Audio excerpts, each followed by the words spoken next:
is October 8th, 1957, and this is MND News. Today's top story is what is being now called the space race, with the USSR launching their first artificial satellite into space. It is now being called the Sputnik crisis, where people of this nation are being pushed into a public sphere because of the gap between the USA and the education and technology system.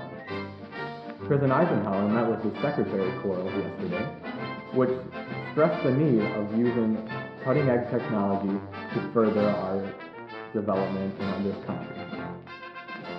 The officials have said that they could have at least launched a Redstone rocket, which is being tested in World War II by the Nazis, could have at least been launched a year ago. They also have said that they will be developing another rocket to be at least launched into space 4 months from now. But what is being stressed is that instead of the Army taking over this project, because they would use military materials to make the rocket, which, if captured by the Soviets, could be used against us. They would have a separate division working on this project, along with other nations to help us. According to General Goodpaster, the general of the Army, claimed that the satellite would be up in 4 months if they did go with the program. We previously had intended this program to launch a satellite into space as being to further our knowledge and to share this technological knowledge with other allies. But instead, the Soviets used it as a crash program to get missiles be able to launch into space. According to foreign relations officers in general of the armed forces, they have been given the opportunity by the Soviet Union to place our own instruments on the Soviet satellites, but if we were to do so, it would give them substantial technological information to possibly use against us.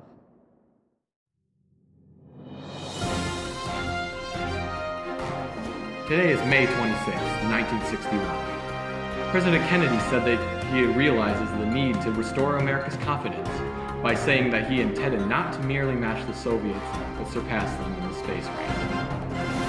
On May 25th, just yesterday, he stood before Congress to deliver a message on what he claims as an urgent national need. He asked for Congress for an additional $7 billion to $9 billion over the next 5 years for the space program, proclaiming that this nation could commit itself to achieve the goal.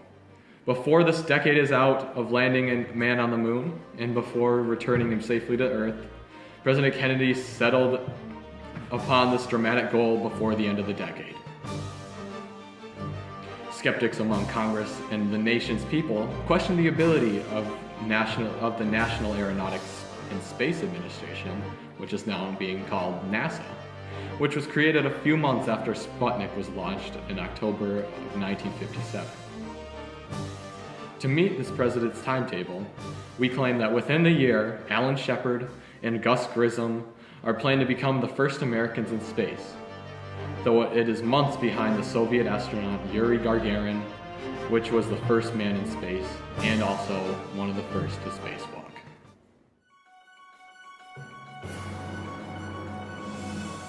I'm sorry to interrupt your regular broadcasted programming, but as of this day, July 21st, 1969, 2 American astronauts of Apollo 11 steered their fragile 4-legged lunar module safely and smoothly to the historic landing yesterday at 4:17 p.m. on the moon. The first men to reach the moon, Mr. Armstrong and his co-pilot Colonel Edwin E.